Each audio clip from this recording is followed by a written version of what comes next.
ভাবতে হবে এটা জয়েন্ট, তার মানে নিশ্চয়ই এদিক দিয়ে ওপেন হবে। আরে দাদা অত বুঝাতে গেলে বলবে না যে ও আমাদেরকে বোকা বানাতে এসে নিজেই বোকা হয়ে গেছে। তোরা ভালো না। এটা কি আমরা এটা এরকম এটাকে কি বলা হয়? নামক রাখনে কা ডাব্বা। এটা আর একটা ভালো জিনিস দেখাই গাইস তোমাদেরকে, দাঁড়াও। এটা কি বলবে যে রং পেন্সিল। এই এটা আমার মেকআপ, এটা আইশ্যাডো প্যালেট। নষ্ট হয়ে যাবে দাদা, এটার দাম 1100 টাকা। হ্যাঁ আইশ্যাডো, হ্যাঁ আইশ্যাডো প্যালেট। এটা ওয়াটারপ্রুফ কালার নিতে হয়।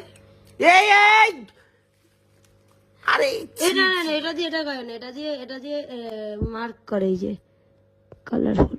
না